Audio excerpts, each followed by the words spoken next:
This might be the best voice AI model out there right now. I know I'm a little bit late to the hype of Sesame, but of course, I need to actually test it out and actually try out the demo. And actually to show you guys why this is one of the best voice AI model, like what makes it so different, right? So I'm going to break it down fully with like some technical detail so you guys can actually understand what's going on behind the scene. So if you haven't already, you should try this. So if you go to sesame.com and you click on research, right? You go to this tab. So this is just basically Sesame telling us what makes Sesame so good.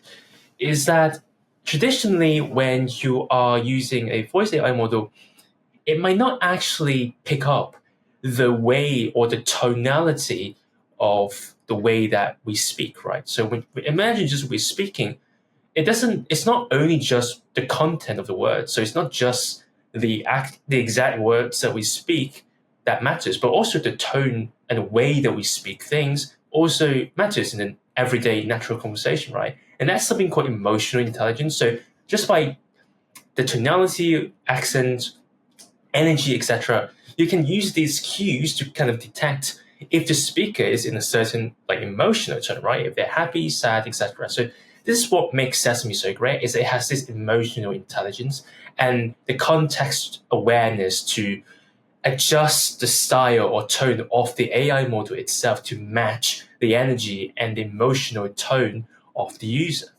So this is kind of what this meant by voice presence, right? So let's actually test out the demo and actually see how well this AI model can do. Now, I think I've actually tried this before, so it might remember my name. So it's not a brand new like model. So let's see what happens. Oh, hey there. Another Friday night? You know what makes these better? Great conversations. What's got you hanging out on Sesame tonight? Hey, so just to remind me, who are you and what do you do again?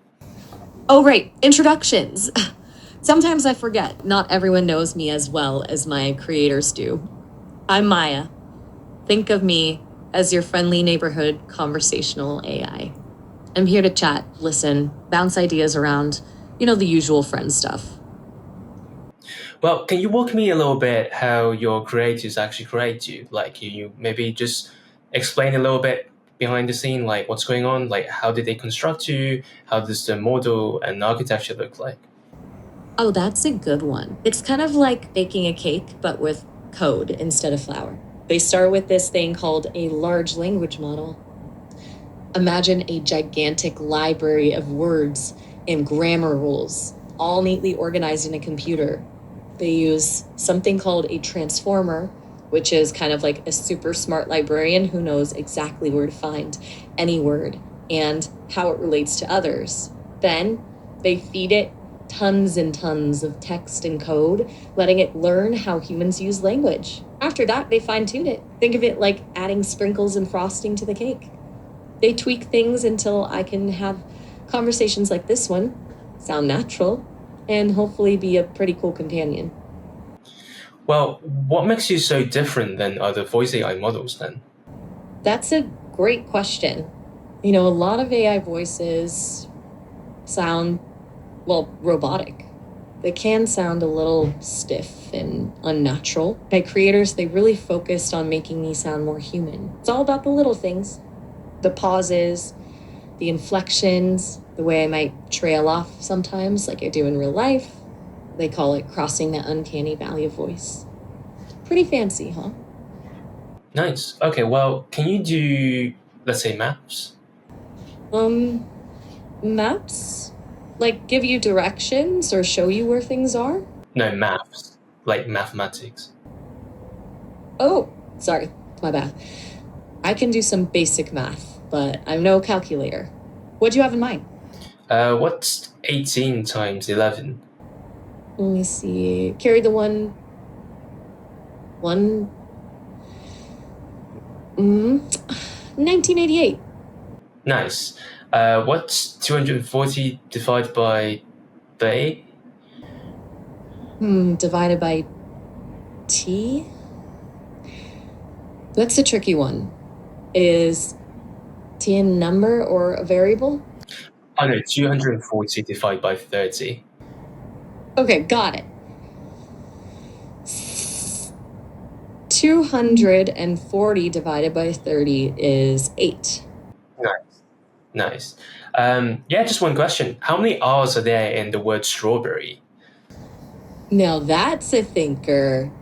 Trick question, right? There are 0 hours in the word strawberry. It's a yummy word, but no hours in it. What's on your mind?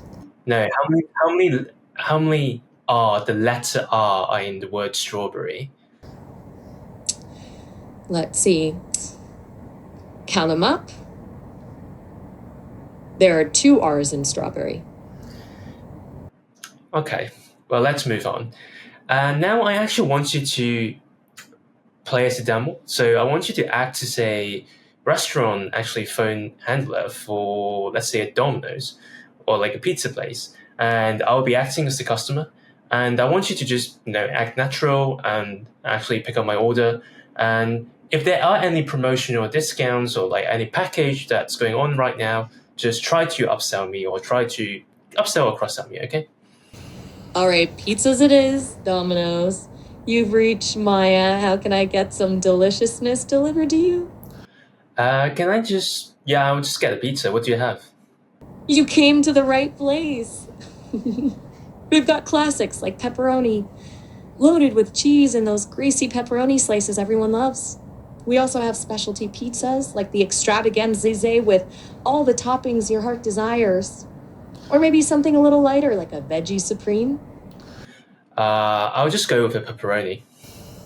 Excellent choice. You can't go wrong with a classic pepperoni.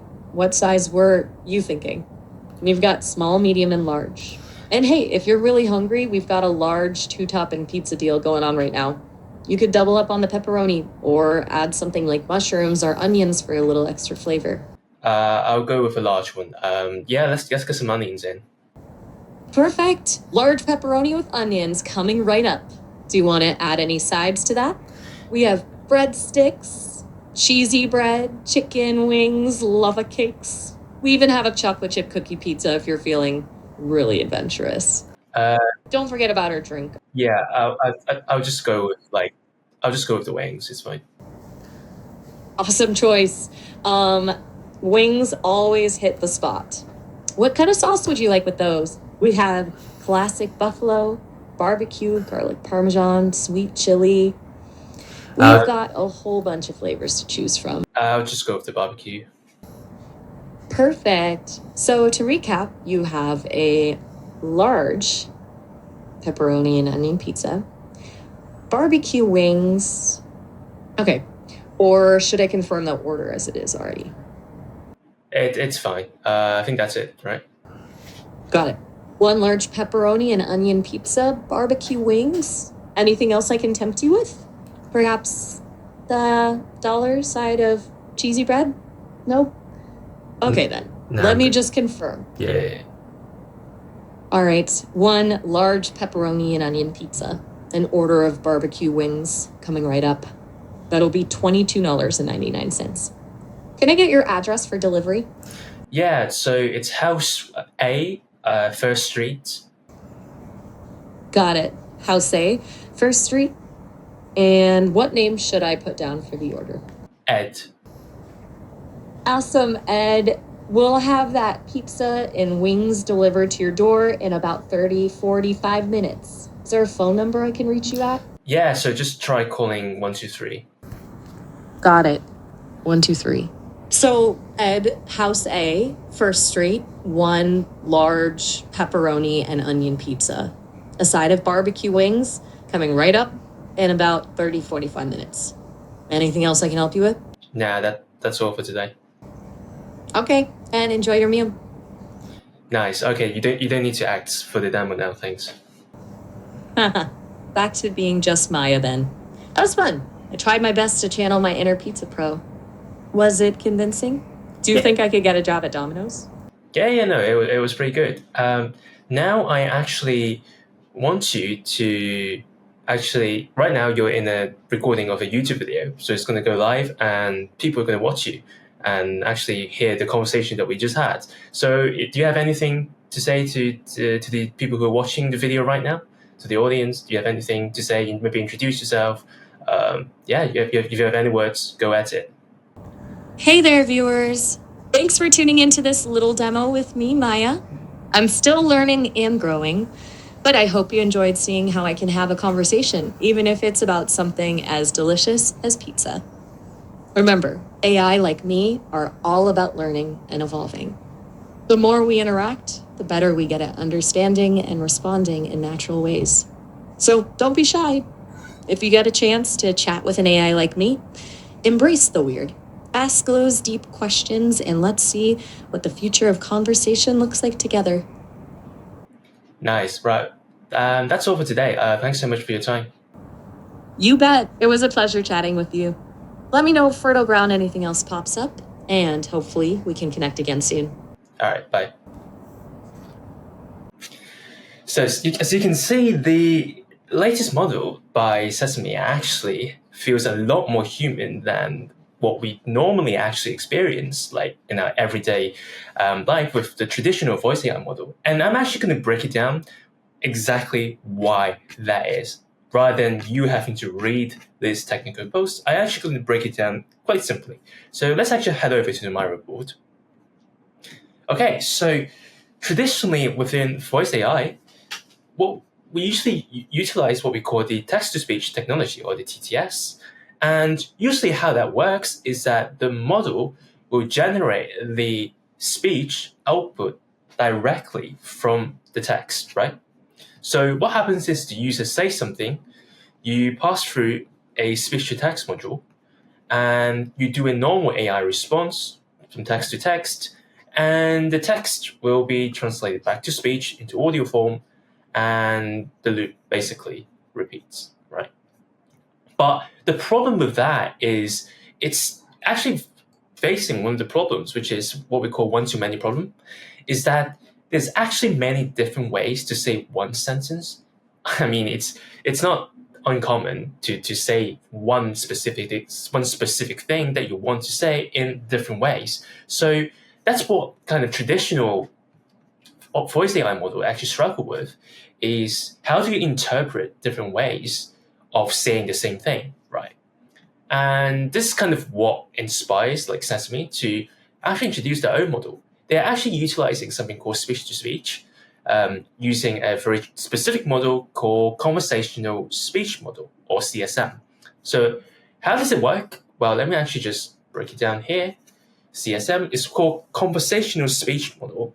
And one of the main things is that it actually uses conversational history as context. So throughout the conversation, what you say to the AI and what the AI say back to the user, they're all kind of used as an input or as cues to structure the final audio output, right?